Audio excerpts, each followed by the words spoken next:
Warning. The Freestyle Club contains adult language. It is intended for mature audiences. Listener discretion is advised. This is your last chance. After this, there is no turning back. Take the blue pill. Take the blue pill. Take the blue pill. Take the blue pill. Take the blue pill. Take the blue pill. Ecstasy. Hey, this is DJ Michael Xtacy, and I'm the newest member of the Freestyle Club. This is Freestyle Club with your hosts, DaUnknownAdmin, Rafael Reyes, and CPR Jose Ortiz. Hello and welcome. Welcome to this week's edition of the Freestyle Club. My name is CPR Jose Ortiz, and I'm being joined by the unknown admin, Rafael Reyes. It's good, you bastards. And joining us on the third chair, DJ Extraordinaire, Mr. 69 himself, DJ Xtacy. Welcome to the Freestyle Club. Thanks for having me. It's all good. Oh, so prim and proper. What is that? Hey, look, we got to give it to him slowly, you know? There's no lube yet. Come on. All right, well, Michael Xtacy, thank you for joining us here on the Freestyle Club. This episode will be hosted by the unknown admin, Rafael Reyes. Take it away, Rafael. The Freestyle Club. The Freestyle Club. Let's talk freestyle. Let's properly introduce our guest. He is a DJ, producer, iRadio station owner, and Facebook meme master, DJ Michael Xtacy. This dude be torturing people with his memes, especially his own people. So if you're in his inner circle, you have my condolences. Wow. You know, and I put you on such a pedestal there, too, buddy. Yep, I know who my target is tomorrow. King Pepsi. Tell everybody how you got started DJing, Xtacy. Well, I wanted to be a dance instructor. But, you know, I was white, so I didn't have the moves.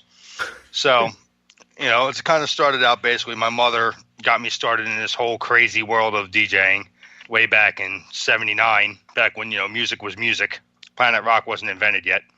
So, you know, it basically started out where I couldn't stand disco. I was a, you know, little metal punk head. And, you know, I was a big fan of Kiss, and Kiss sold out, made a disco record. I think I rocked myself in a corner with my thumb in my mouth for like a week. And then after that, I was begging them to get me turntables. And the next thing you know, here I am, 30 plus some years later. Hopefully still relevant in the game and still making people smile. Who were your influences when you were growing up trying to DJ? I know, like, for me, it was Latin Rascals. It was Glenn Fisher. It was Tony Rocker, guys like that. How about for you in Philly? My reign didn't only just run with Philly. I mean, you know, basically my Uncle Frankie Sestito, he basically was one of my main influences. He's literally is currently a chairman of the board of the Legends of Vinyl Hall of Fame for DJs. Him, Frankie Goodman, Michael Polveri, and then, you know, outside of Philadelphia was Richie Kazar from 54. All these guys were just a big influence in where I am at today. You know, and then I take a little bit of pieces from every DJ I've ever come across, and you can never stop learning the craft. You know, I mean, growing up pretty much in West Philly, you know, I mean, obviously Jazzy Jeff, Cash Money were a big part also as far as my influence with turntablism and gimmicks and just being, I guess, different. I haven't been a DJ that started off with vinyl and doing the digital thing. Mm-hmm. What do you think of the two? Which setup do you like? Which more are you more comfortable with? Are you able to make the transition? Because some DJs are pure vinylists. They refuse to keep up with technology. Well, you know, to stay relevant in the game, you have to evolve with today's technology. Obviously, yes, I'll always be true to true vinyl and two 1200s. I mean, always. I mean, there's no doubt about it. You give me a Yuri and 1200s and I'll be in my glory for days. But making the transition over to digital really was no different because I always wanted to learn on everything. Like, I learned to mix with reel-to-reels. I've learned to mix with 8-tracks. I've learned to pretty much, you know, with anything you could play music on, I wanted to learn it and do it the best I could. There was no really tough road for me. I mean, the toughest road for me, obviously, was probably just transferring all my vinyl to digital. That was probably the hardest part. And what do you say to those purists that say you're really not DJing unless you learn how to DJ on vinyl? You laugh, right? This is going to be good. Yeah, I really do laugh at that. It doesn't matter. I mean, Raph, you know me a very long time, and you knew, other DJs said that, I basically could play the records that came off of cereal boxes. So it doesn't matter what you play on as long as you're playing it pure and true and you're not a push button sync DJ. That's the biggest thing. Technology has helped our craft so much, but in the same realm, it has made a mockery and a joke of the craft as well, because it's made it so easy for anybody to say, "Mommy, Daddy, buy me a controller, and here you go, I'm a DJ," or "Hey, I downloaded a bunch of stuff off of YouTube, and I have a friggin' radio show." And then, I'm pretty sure we'll be getting back into the whole media streaming and how ridiculous that has become.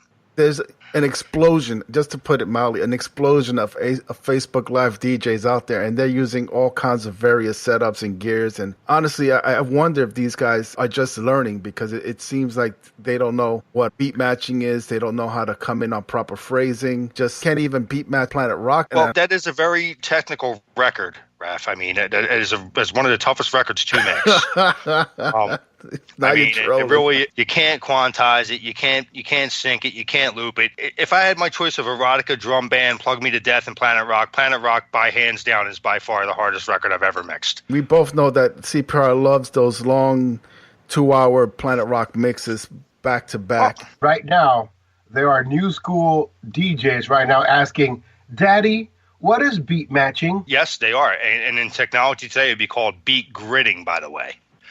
Yeah. Or beating off, one or the other. They're doing something. I just know that when I look at what people are doing on social media when it comes to mixing or beat matching or trying to blend something together, they're lost. It's like they're trying to figure out trigonometry. And not even that. And it's the Planet Rock mixing into a Planet Rock is so hard for them. I always see people struggling, and they make pretend that they're mixing, or their mix is already done, and they edit it and they put it in, and they make pretend that they're mixing something that's already mixed. I always laugh at those types of DJs. Absolutely. There are many shows that I see on Facebook Live where you won't even see the DJ touch the pitch or barely even move the fader. How we all have our different generations. You had the baby boomers, you have Generation X and everything else and all that fun stuff. This is the look at me generation. This is who cares about the music, who cares of playing it the right way. This is just basically look at me. I have 80,000 viewers and listeners, and I'm famous. I remember when I was younger and I was trying to learn how to mix, and I didn't have the money to buy 1200s. My first set was, two of us. Yeah, my first set was the mixer that I saw in the movie Juice. Okay. That black one. Yeah. Yeah, man. For me, that was the holy grail because of the fact that it was in the movies, and I had the same mixer. And when we were in the theaters watching the movie, I had no idea that the mixer was already there. And then my friends would be like, "Yo, that's the mixer you got. It's in the movie." Or we would go to Radio Shack and get that black one. Was it realistic or Absolutely. No. It was a realistic. Because my first setup, I kept asking my mom and my parents to get me 1200s. They got me Gemini 1200s every year. So that was like blasphemy if they got you Gemini. I had Gemini 1200s, and I had the realistic mixer with the VU pin needles as your beat level, your meters. And then I actually graduated up to the one that had the crossfader on it, and I was so happy with that. Well, for me, I was a welfare kid. I had a Technique 1500. My other turntable was a Yamaha, and I could only compare it to those station wagons with the wood on the side. Wow. Okay. All right. But here's the thing. When people would see my setup, they would laugh.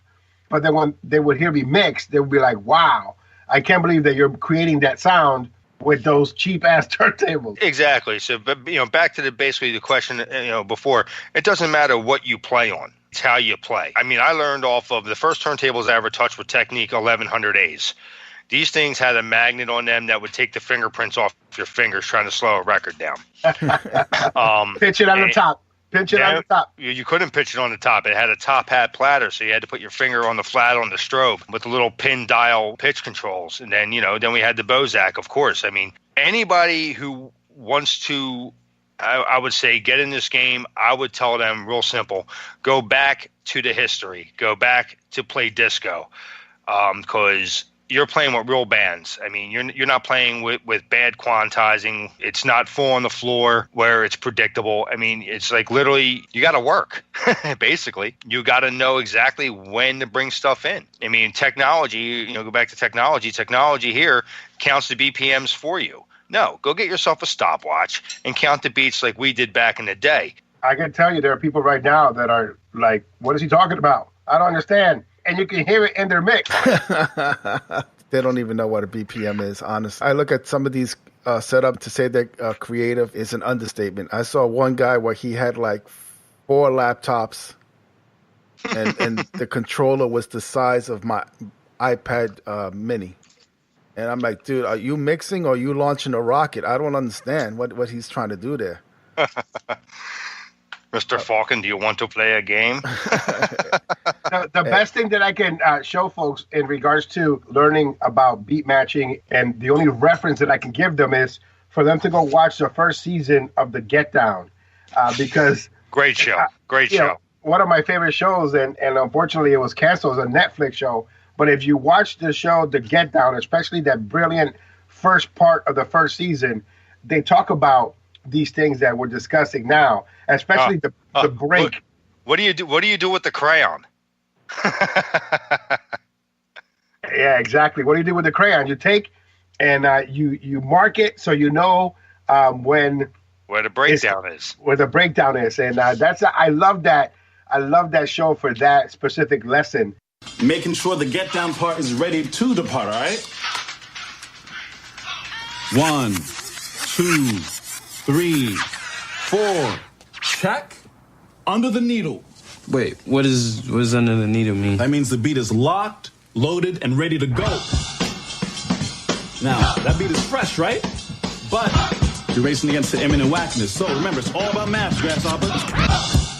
2, 3, 4. Check. Under the needle. 1, 2, 3, 4. 2, 3, 4. Check. Under the needle. 1, 2, 3, 4. You must be like Bruce Lee, young grasshopper, flow like water. It must be zen in the moment. It's the sonic and physical fight. I know many people were like, "What is he talking about?" It was a great show. Yeah, man, I'm so sad that it was discontinued. Yeah, two seasons wasn't enough. If you want to reference something, reference the Get Down season 1, the first part, when they're learning how to DJ and how to find the breakdown. It's right. Pretty cool. Excellent show. And the thing is, it actually brought a lot of memories of tracks that I've forgotten, too. Brought back Devil's Gun. I mean, friggin' Bus Stop by Fatback Larry's band. Oh, I mean, just the soundtrack alone was just phenomenal. And then Grandmaster Flash's version of Apache, unreal. Nobody knows the struggle until you have carried crates and crates of records to a show or to a gig to DJ. I'm going to disagree on that, okay? And the reason why I'll disagree on that was because I played in nightclubs and our collection was already there, so we didn't have to carry shit. So great. Lucky you. I would steal crates of records from the corner store just so I was able to carry on. Well, no, I mean, every Tuesday and Friday, we were spending thousands of dollars a week on records and had to bring them to the club. But once we got them there, they stayed there. So I was stealing collections. I will have to be honest about that. I didn't have the money, so I was stealing milk. I was stealing Wawa milk cartons.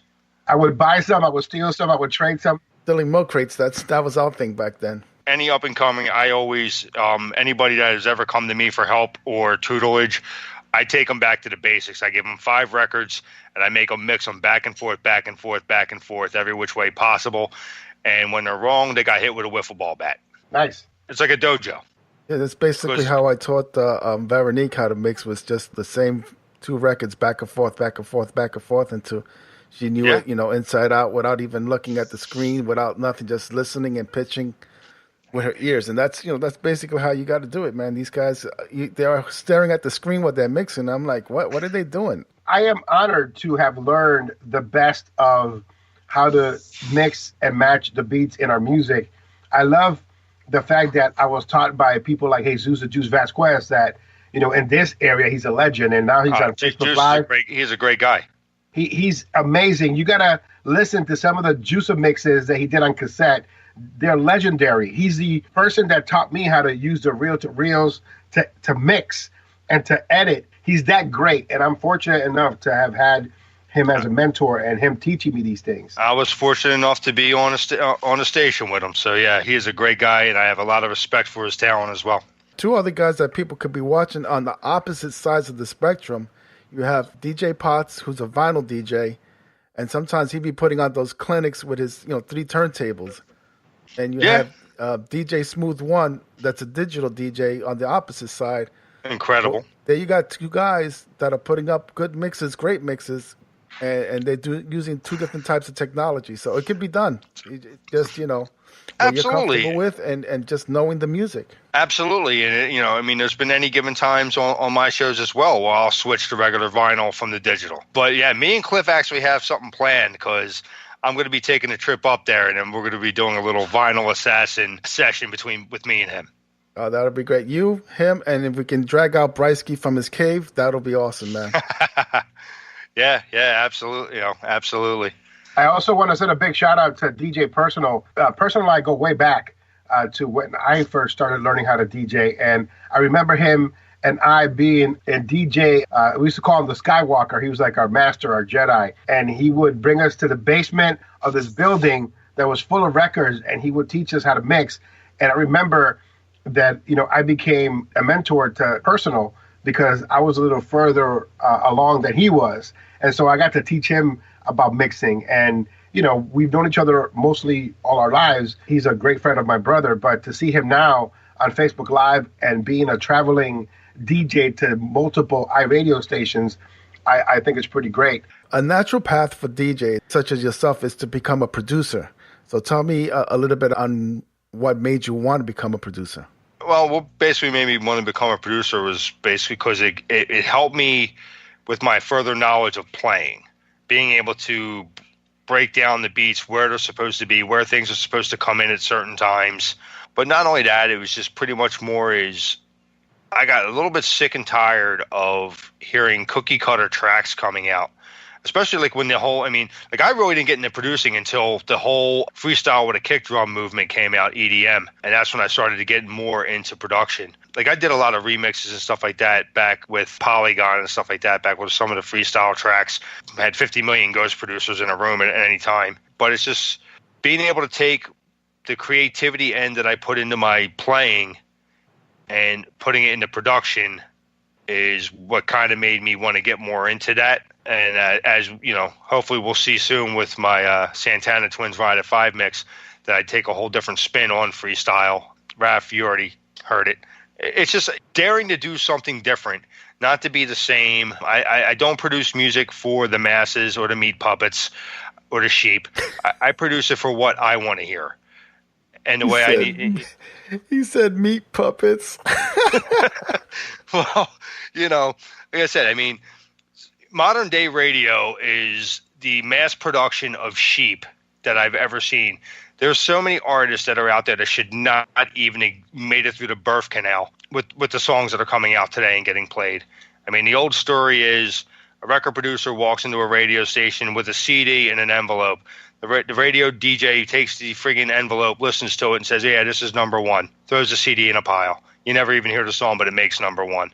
The quality of music, I have always will be true to deep house and stuff like that just because it brings you back to your roots of disco. Freestyle, my biggest problem with freestyle, I love the genre. It's basically what's made me, my known anyway. But my biggest issue with that was it has never evolved. There's very far and few evolving tracks or artists that are even making tracks today that have evolved from the original cadence of freestyle. 32 intro, verse, chorus, break, verse, out. That's it. And this is what I don't get the most is we were talking about how these DJs don't know how to mix the records. And you're 100% true. They don't. They're supposed to talk to each other. They're supposed to make sense. They're supposed to take you on a journey. Everyone talks about, you're mixing out a key and everything else. That's because they don't have the knowledge. They don't take the time to learn the craft. Yeah, I mean, I've been putting in my time since, early ages of middle school, to where I used to skip school after my fourth class period and make mixtapes all day till midnight. Mixing key with freestyle, I could go either way with that. It's kind of tough to do when no one's in key. Right, yeah, that's a whole nother thing, right? For me, it's song selection. You're right. The mix should be telling a story. The songs should be flowing into each other, but the song selection is lacking in some of these mixes or live shows. And I guess maybe, I don't know if they're preparing or if they're mixing enough or if they have enough songs, but it just doesn't seem, it just seems like it's just random song after random song after random song just to keep the mix going. It's the de-evolution of freestyle. Yeah, you mentioned Smooth One. I love listening to Smooth play. I really do. I have a high respect for him. He takes a chance. He doesn't play the familiar. And that's the thing. Is like when you say you don't have enough song selection.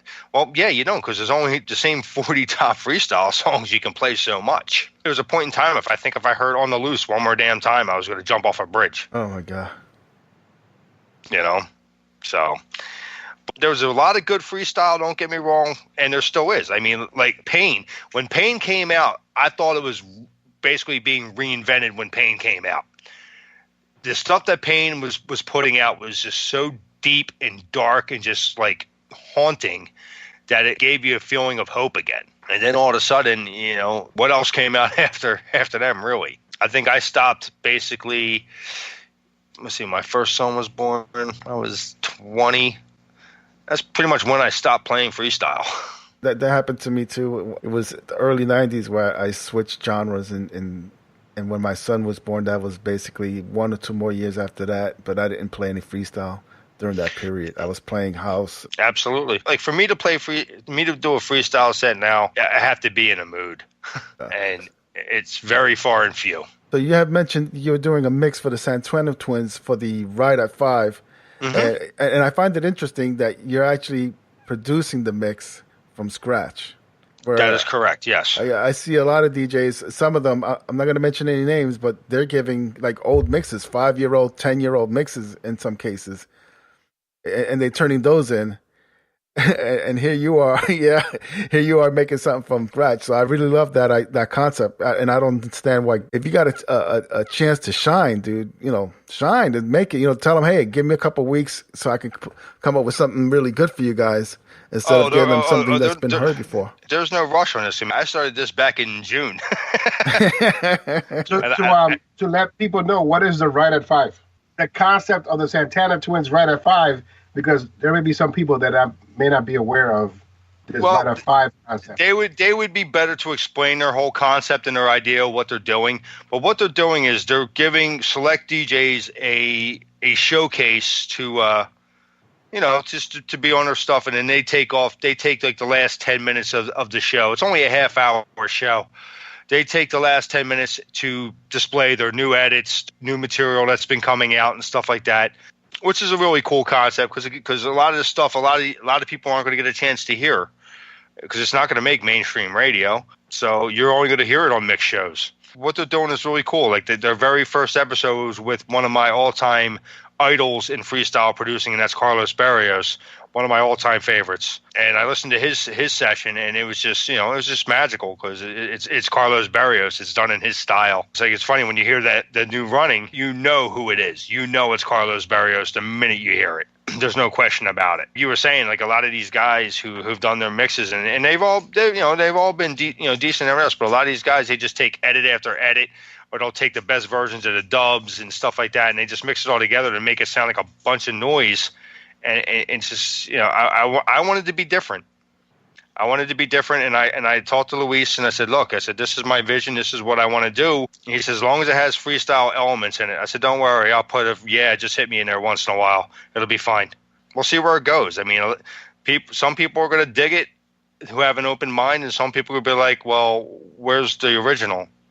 And then there's going to be some people asking me for the versions that I did. So it's going to be fun. Right now, it's time for the topic of the week. This is the Freestyle Club. Topic of the week. Let's talk freestyle. Besides being a DJ, a producer, you're also an iRadio station owner. What on earth made you want to create your own iRadio station? Are you looking in the mirror right now? I owe it all to you, my big brother. I know. I can't take the blame, no. After I was recruited graciously by you and Veronique and Ted and everything for Freestyle.fm, we then ventured into a sub-sister division of All Dance FM, which had a lot of movement going and everything, and then just, things happen. Yeah, actually, it was starting to beat Freestyle.fm towards the end. That's what I'm saying. Yeah. We were starting to really pick up steam on that one, which was, granted, Freestyle.fm will always be, what introduced me to a lot of people, which, I'm ever grateful for. But for the main part of it is, after All Dance FM, I jumped around from station to station to station and just saw these guys not running it the way you did. So, me being as true and loyal as I am, I came knocking on your door and said, "Hey, buddy, what do you think of this idea?" And I came up with the Philly mix. And, you, not a problem, hands down, helped me out through the whole process, got me going, and, because you knew I was going to do it the way that you showed me. No fake numbers, no bullshit, no smoke and mirrors, no, oh my God, your show's banging, you got 10,000 listeners from East Jabip, Kakazan, or whatever, and there's no proof. So that's, one of the main reasons why I wanted to do my own. Plus, I wanted to give myself and other DJs the chance to be DJs again, not have a genre restriction, to play what they want to play and give them a showcase to where, a DJ could break a record again and not be copycat of all the 50 million other stations. And that was one of the main reasons. There was no monetary reason, obviously, because we all know that doesn't happen. It's basically, as I said, just my love for just music and entertaining people. Then that integrated into me getting, just like you, Raph, burned out of having to always be at the computer. DJs not showing up on time for their shows. You have to kick the stream to put them in. And I was like, you know what? Screw it. I'm done. So I pulled it off after 5 years, and now I'm back. You took a little break, and now you're back. So what's different? Well, after a sour experience with a station, after that experience that I had with them, it basically was like, you know what? I thought about it, and on my very last show where I knew I was walking away from that station, I played my Philly mix drop, and that was pretty much the conclusive of, I'm bringing it back. I understand. So it was just the way they were running their stations, because I know you belong to a lot of different stations along the way. Absolutely, yeah. And I'm always the mercenary DJ at hire for Lex. Yeah. The go-to DJ when he needs someone to do a drive-a-thon on one of those. All right. Let's not bring up my charity work that I did, and I should have did it for my own station instead of his. Okay, let's not bring that up. Well, do we want to talk about those types of topics, or do we want to just fly by them? Because it's just a lot of information that is not being said during the conversation. We could talk about them, like I said, but I mean, certain things that, need to go. There were life lessons and moved on, and karma comes back to people. That's all there is to it. And the fact that the Philly mix coming back, evolved a lot of other things that have come up. United by Music, they emerged, and everything else. So, I mean, pretty much the exportation of that one station was a downfall of a couple stations. So I just feel like they never acknowledge that. Like, it's something like, oh, well, that happened, so let's move on and let's continue still doing our thing. And I don't think they learned a lesson, or I don't think they cared. No, you know what I mean? No, they don't. You're absolutely right. They don't care, because to them, they're the cat's meow. It doesn't matter. They'll go through every DJ who wants to have a show. They'll go through every one of them, and they'll try to, they try to manipulate them and make them, higher up than what they really are. We know that for a fact. I mean, we had there was that whole thread that went on forever about numbers for the person that I'm talking about. He tried to question your numbers, CPR, and everything else. But, the thing is, your proof was in the pudding. You basically put your numbers right out there for everyone to see.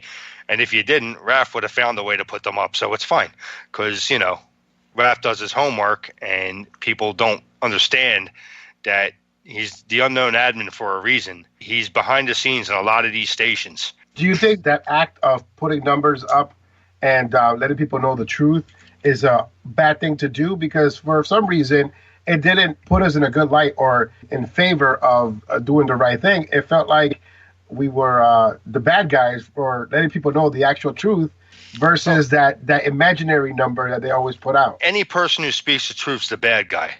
There's no doubt about it. But it is the right thing because you're basically kind of, I don't want to use the word internet radio bullying, but in a way you kind of are because you're coming out there and you're making yourself out to be something that you're not. And, I'll be the first to say, hey, the Philly Mix numbers ain't, they ain't what they are. But guess what? It ain't about the friggin' numbers. It's about the music and giving people the option to go listen to something different. The numbers are numbers, whatever. It doesn't do nothing. It doesn't make any of us any richer or nothing. If anything, we're losing money because we paid to have the stations up. So you're not gaining anything by saying, oh, my God, we have 10,000 listeners. We have this, that, and the other thing. No, you don't. You have two lonely people sitting home at a laptop who have nothing else better to do than sit there and listen to you. That's it. It's simple. I totally agree. For the most part. I'm not here to, make enemies, make friends or anything. I'm here to play music. That's what it's about. It's about the friggin' music. And until people can get past that and all the live video crap and all that crap, it's never going to amount to anything. Subscribe to the Freestyle Club. Freestyle Club. On Spotify, Apple Podcast, Google Podcast, Google Play, iHeartRadio, TuneIn, and Stitcher.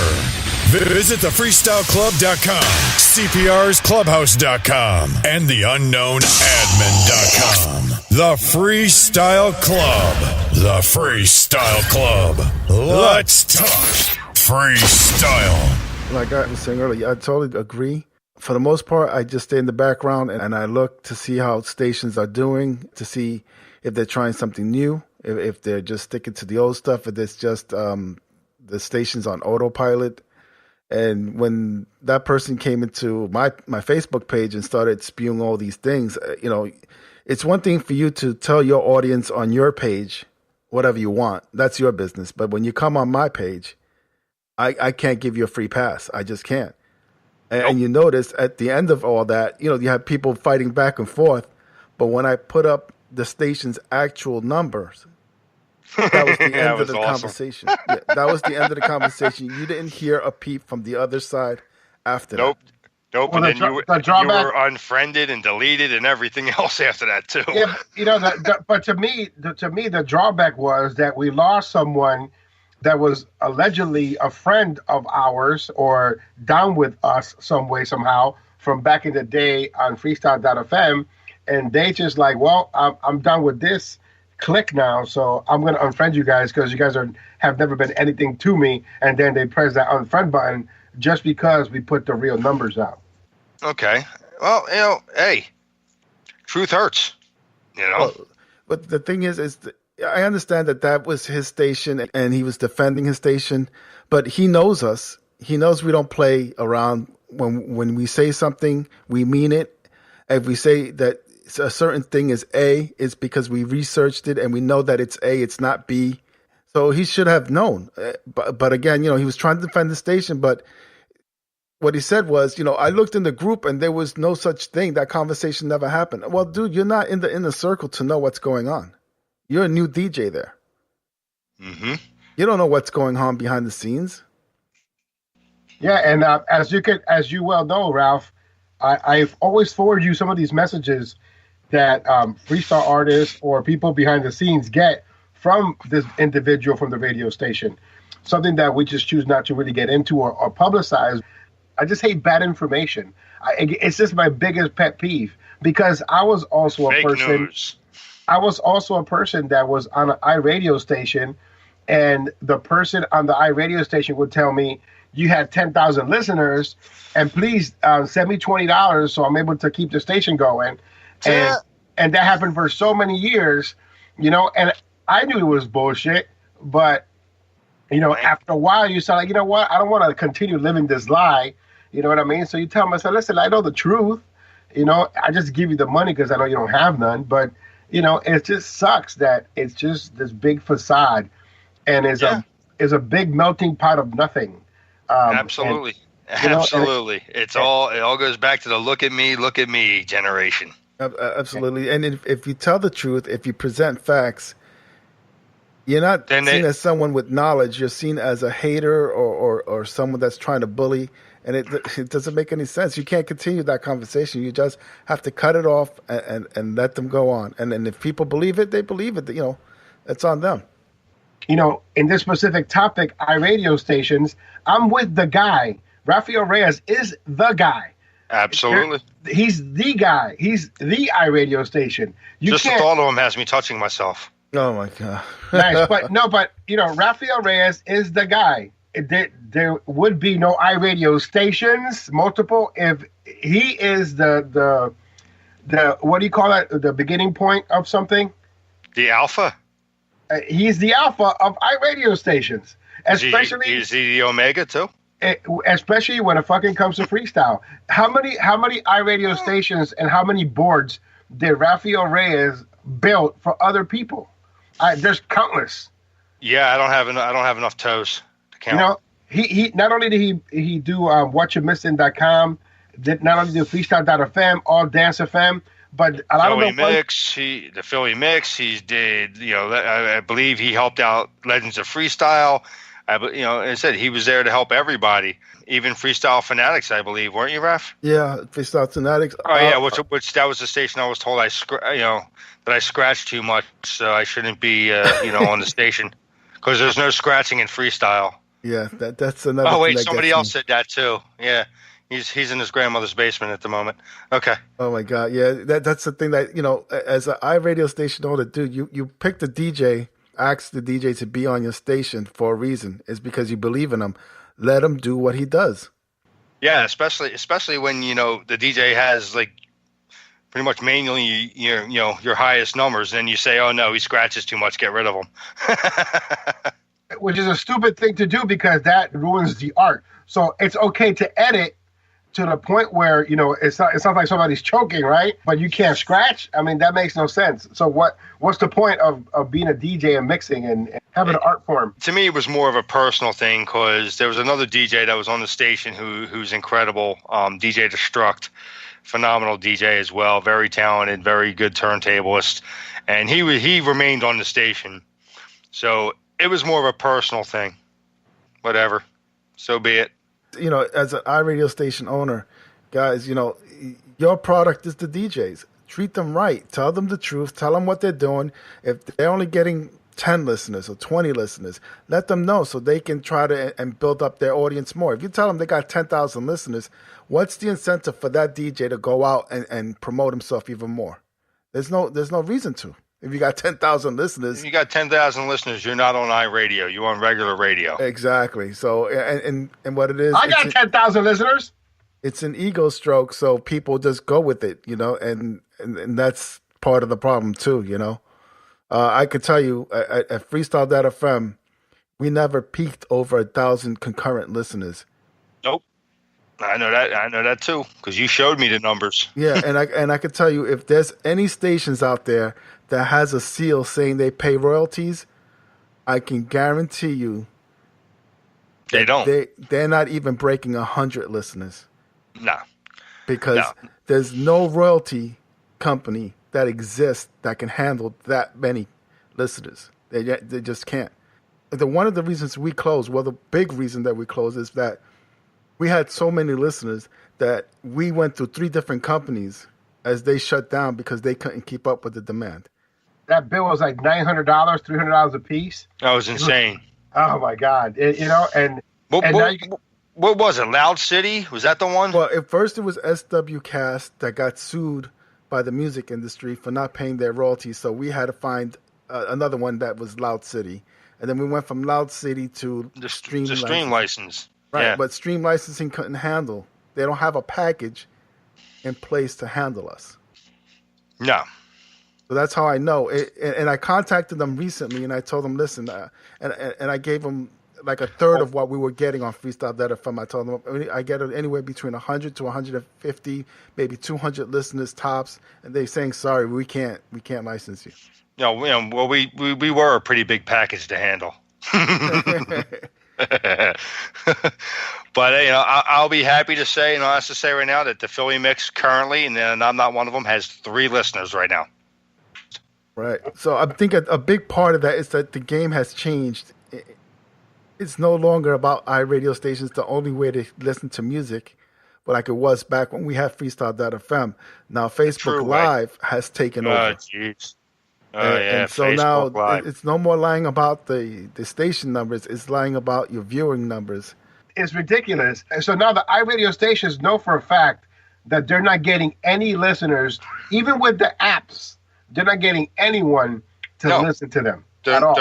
They're not. But see, here's the funniest thing about it is all these cats doing their Facebook Live shows. Don't they know that half of their shows are being muted out because of royalties? And they just sit there and play and think that these people are actually hearing what they're playing, and they're not. It's being muted out. Algorithm that Facebook hired is the same one that YouTube used, SoundCloud used, and it's like literally so advanced that there's no way around it. They're going to nail you for royalties, and they're going to block your video. They're going to kick it off. They're going to bump it, and they're going to mute it. Right, and so now they're stuck going to Periscope, and they divide whatever audience they may have, divide that by 20, and now you have 3 people again. That's fine with me. If I have 3 people that are honestly listening, that's great. But see, here's the other thing is you have so many shows that are on Facebook Live at one time, and everyone's playing the same music. You'll have the same exact people in the chat room of each of them shows saying the same thing to the same DJ. Oh, DJ, you're fire, you're fire, you're fire, whatever. But needless to say, none of them are listening. They're sitting there watching TV. They're just there for the chat. That's the thing. For a couple weeks, I stopped doing video on my shows. I just put up a slideshow. Reason being is because I'm ear candy. I'm not eye candy. There's no reason why you need to see me play. You listen to me play. So this whole thing, and not only that, it's like every time you click on a view and you're even there for a second, it counts as 1 view. So you can click on and off of a certain DJ show 50 million times, and all you're doing is just producing fake numbers, and you're boosting that ego up. I made the switch.